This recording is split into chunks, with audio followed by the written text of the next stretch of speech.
Hey guys, AuspiciousAussie here, and welcome to episode 15 of Valkyrie Pro Wrestling. Now, of course, the last episode we had a pretty big rematch. We had Lilly taking on Etsuko Ariyoshi, and of course, that one went down pretty badly for Etsuko. She lost in a 62 rated match, and of course, Lilly making a defense of her title there as well. But tonight we got our main event. Is going to be Lilly taking on Thea Davis. I'm thinking if Thea doesn't win this match, that we're probably not going to give her another title shot for a little while. Probably at least maybe sort of the end of this year, start of next year. But who knows? She might be able to get the victory here tonight. Anyway, just quickly before we start booking, we are up to 19 popularity there in New South Wales, so things are looking pretty good at the moment. I would say we're doing pretty well in regards to growth. Of course, the last episode, we sold the dojo, but one thing I should have done, and that one of you guys recommended me to do, was obviously to, before the next month began, was to upgrade the production values. And in doing so, we would have actually potentially lost less money. Because as you can see here, we got taxed $63,000 because it treats selling the dojo as new income, essentially. Which is a bit of a downside, but at the same time, we pretty much had to do it anyway, just to stay in business. So, with that said, I guess the first thing we should do before advancing is to increase that production. So let's go up to amateur, which I think, amateur is all we need. So, I mean, it literally would have been, I think, like $500 or whatever it was just then to upgrade. So it wouldn't have made too big of a difference, but at the same time, it probably would have just been that little bit better. Still saying we have penalty. I'm assuming, yeah, that'll go away. Okay. Really are quite strange when it doesn't go away, almost instantaneously. Anyway.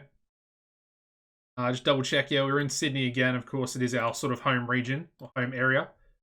We've got a backstage incident here as well. This is what I was worried about. Hopefully, this is not anything between them, and hopefully it's a wrestler's court. Yes, okay, that's actually better. I'm really worried about Ruth Russell, because she does have that really negative personality. But if she's being brought before wrestler's court, well, I was hoping she would get a small positive impact, but yep, no impact there. She's still as bad as ever. So, that's awesome. Anyway, let's do some more meddling. Of course, we had a bit of successful meddling on that last episode as well. So I think maybe let's go with Joyrider and Purple Viper. Come on, girls. No effect. Unfortunate. Anyway, let's book that main event first here. It is, of course, going to be our main event for the World Heavyweight title. Like I said, it is pretty funny that it's called a heavyweight title.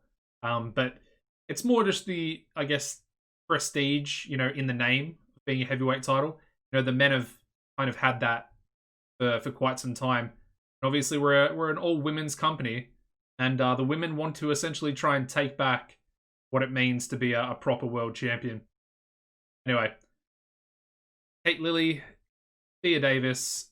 I would like to give it 25, but I don't know if Thea has enough sort of popularity to be going for that long. Guess we'll have to wait and find out. But either way, this is going to be a really good match, and I'm definitely looking forward to it. Okay, so with that booked, don't really know what else we want to do. I think what I would like to do is go Rei Chikanatsu and Hashimoto. I want to put them two together, and then they can face the team of Cameo and Kichi. So like an all Joshi match. I think, is Hashimoto? Yeah, she's Japanese. Yeah, so an all Japanese women match. I think that's pretty badass, pretty cool. Didn't set a winner there. But I think I might actually go for Chikanatsu in this one. She does have pretty bad momentum at the moment, so we will try and turn that around. Up next, I think we're going to go a pretty big match as well. Purple Viper and Calliope Woodchuck. Yeah, just 12 minutes. It's perfectly fine. Big victory there for Calliope as well. Just continuing to build her momentum going forward. She'll probably eventually get another world title opportunity at some stage. And then I guess to finish things off, let's go a triple threat. Not exactly any real meaning to this triple threat. Usually we sort of have the multi-women matches to determine #1 contenders, but I think for this one, let's go with Maisie, Ruby, thinking maybe Connie Tufnell, or Christy Higgins. We'll go Christy Higgins. Christy's probably just a little bit more of a standout. I think we will. I did say in the last episode that I wanted to push Christy, so I think we'll give that match there to her. And this Calliope Viper match can also be our steal the show. Should be pretty good. Although Viper does have a really bad gimmick. Sucks. Anyway, I think for the main event, we'll go for Kate Lilly. We'll give her 8 minutes. Maybe 6. We'll potentially lower it, yeah. I guess we'll lower the angle to 6. I guess that can essentially be our only angle on the show. I mean, we don't really need to have too many angles, really. I mean, the only other thing I could do is lower all these to 10. Let's do that, actually. Let's lower all the matches, apart from the main event, down to 10. And we will do another angle here for, I think, Calliope. So I really want to try and build up her popularity. And, of course, she is also pretty good on the mic. So we'll give her some promo time. All right, that looks pretty good. Let's do a couple of pre-show matches as well, because we've got the money, and of course we've got the younger girls on our roster. So let's go with Black Diamond and Sarah Butler. So we've got the heel team there. They can take on Connie Tufnell and Sarah. Did they yeah. What? Oh, not Sarah. Who's the other one? Is Claudia. No, we'll go Betty. We'll go Betty. Claudia's really bad in the ring, I've noticed. So, yeah, not only her stamina, but kind of their psychology and other stuff as well. I mean, they all are pretty bad to begin with, but you guys hopefully understand what I mean. Anyway, I think in this match we have to have Black Diamond win. She's kind of the only sort of even remotely established worker in the match, and even she only has 42 psychology, 53 in her basics as well, so it's pretty low. Anyway, we'll do one more match here as well. Maybe just a singles match. Have Etsuko take on... I mean, she could take on Claudia. Yeah, it's just that she's got really bad safety. Kind of the only issue. What about Ruth? Ruth actually has worse. I think Ruth is kind of... doesn't have the star quality, but she's got more of an upside to her, I feel like. I don't know. Again, with her negative personality, I might just be essentially delaying the inevitable where we actually fire her and get rid of her. Ooh, what's her stamina? 35 stamina. Jeez. I mean, she's going to do an 8-minute match because I wanted to. So there we go. Alright, I think that looks pretty good. Let's run the show. Alright, so we start off with a 43 rated match on the pre-show where we have Etsuko Ariyoshi defeating Ruth Russell in 7:46 by submission with an Ariyoshi lockdown. We have Ruth Russell really off her game. Obviously, I mean, these new girls, their consistency is so low and they're also really bad that the off their game penalties are going to come quite often, I would assume. As you can see there, she also was visibly tiring, but again, we kind of knew that. It was only an 8-minute match as well, so between her and Claudia, we've got some real stamina issues. But you know, they will gradually go up the more the more matches and the longer they work in those matches. Okay, our other pre-show match getting a 15. Solid rating there. I mean, essentially why it's on the pre-show. But we have Black Diamond and Sarah Butler defeating Connie Tufnell and Betty Jerkowitz in 11:36. When Black Diamond pinned Betty with a belly-to-belly suplex. And then this time we had Betty Jerkowitz really off her game. Good to see that Sarah Butler's actually getting better at her gimmick. So that's beneficial. She was also the worst performer in the match, but as you can see, it was a really bad one. And the bout dragged in the middle. But it's the pre-show. Doesn't really matter too much. And we move on to the actual show opening. Opening contest, getting a 36 there, so obviously a lot better than that last pre-show match. But we have Christy Higgins defeating Maisie, Laurels, and Ruby Reese, 9:33. Christy Higgins pinned Ruby Reese with a Florida upswing. Just a good match overall. I'm pretty happy. All three, I wouldn't really consider them anywhere near the top of the pecking order, but they're all going to be, you know, decent talents for us. Like, sort of like mid-carders, with maybe Christy popping up every now and then for a title opportunity. All right, we then move into a 44 rated angle for Calliope Woodchuck. And of course, she connects well with the female demographic of our fans. And of course, we have a lot of male fans as well, as you would probably assume, being wrestling fans. But yeah, she does a good job, especially the sort of younger fans, both the young children, you know, male and female children in the crowd. They all like her. She's a bubbly baby face.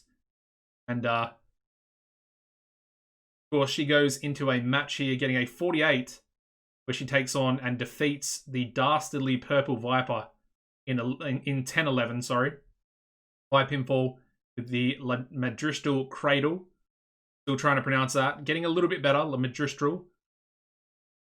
It sucks to pronounce though. Anyway, yeah, once again she wins. Interesting that she didn't get the note there.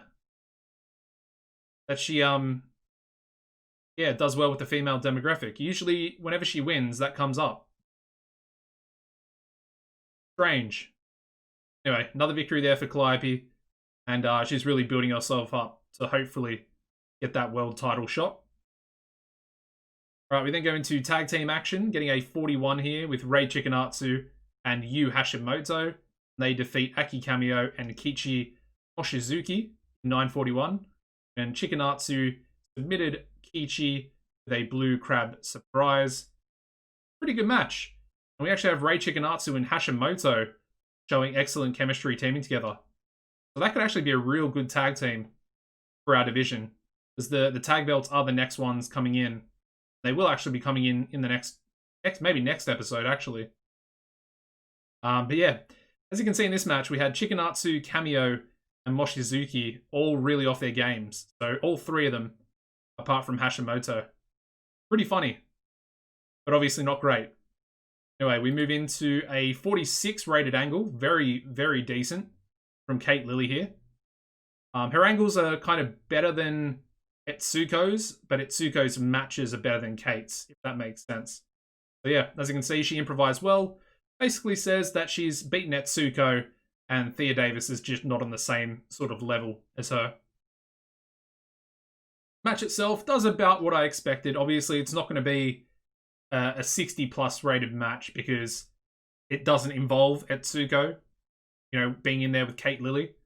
And of course, that is sort of the money match we have at the moment. I would say Hashimoto could probably pull off a 60 rated match with Kate as well. But a 52, I'm pretty happy with. And of course, we have Kate Lilly defeating Thea Davis in 24-33 by pinfall with a Lilly launch pad.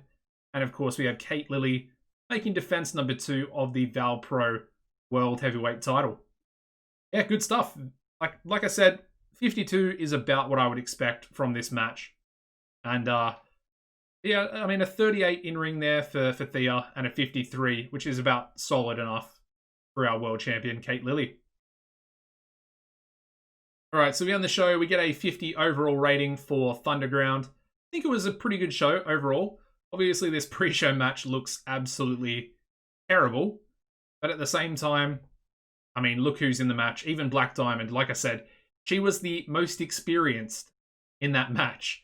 And that kind of says something when she's extremely unexperienced in regards to the rest of the roster. Now, who do I praise? I probably should have paid more attention. Let's go with Black Diamond, because I think she'll be upset. I haven't really been using her recently. Let's go for Chikanatsu and Hashimoto. Purely for the fact that they got the positive tag team chemistry. I really like seeing that. It can be a real good sort of Kickstarter for creating our own tag teams. I mean, imagine Chikanatsu and Hashimoto versus Lilly and Rose. I mean, that's a money tag team title feud right there. Okay, so up next, we've actually got Joshi Invasion, which will be next episode. That's pretty interesting, because we theoretically can't really bring in any more Japanese workers. I mean, I can try and do it off camera, but the thing is, none of them, all the unemployed Japanese workers, for some reason, I don't know why, they're actually refusing to come and work in Oceania. I wonder if that has something to do with the region itself. Like the wrestling industry. Like if they see that the economy in wrestling industry is low, I'm wondering if they kind of almost take a miss. Would be interesting. I mean, that's kind of a weird little theory I have in my head. Anyway. Okay, well, we've gone up to 21 popularity in New South Wales now, so we gain that 2-point jump as we've seen before in the past. And we're up to 21, so really, really progressing. We're into the yellow grades now as well, which I think is going to be beneficial. Anyway, let's check a little bit of popularity. Kate is at 17. I think she was already there. No, she gained 1 point this month. Okay, it's not too bad. Etsuko is probably going to be the same. What about, where is she? Calliope. She's at 15. So she's also up 1 point as well. I mean, she would be a star if we were in New Zealand. But obviously we don't really need to go to New Zealand anytime soon.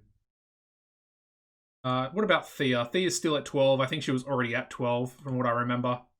Viper's at 13. That's not too bad. Purity there? No, she actually gained a point of popularity as well. Purple Viper. Despite losing that match. We will take that. And I guess Christy Higgins probably the last person to check. Is at 10. She's kind of been stuck at about 10 or 11 for like the last 5 months. Which is frustrating, but I guess she kind of needs a bit of a bigger victory maybe. She's also pretty good on the mic. So I should really give her some promo time as well. Anyway, I think that's going to wrap up the episode, to be honest. There's nothing else we really need to go over. As you can see, the merchandise still clicking along. We're at 50% towards level 5. So that's going good. But yeah, we're just plugging along, you know, keeping up with our good performances after reaching tiny size. And once we can sort of establish ourselves, I think small isn't going to be that far away, really, because we're already at 21. Only need 35 in New South Wales. I mean, that's probably by the end of the year, we'll be small. So, happy days. Like I said, I'll try and do some signings of some Japanese workers off camera. But I don't think it's going to be too successful. Anyways, enjoy the episodes. Make sure you smash a like on it, guys. And of course, subscribe to the channel if you haven't already. We're up to 9.6% of subscribers with the notification bell turned on. So thank you for that. Edging ever so close towards 10%, which I've really been a goal of mine for like the last, 5 or 6 months nearly, just to try and reach the YouTube average is 10% of subs with notifications on. And we're getting there. We started at, I think, 8.9%, and now we're up to 9.6%. So thank you for that. And make sure you tune into the next episode. Of course, tomorrow will be Local to Global, and then we'll have a day's break before the next VALPRO episode as well. Thank you for watching, guys. As always, take it easy, and goodbye.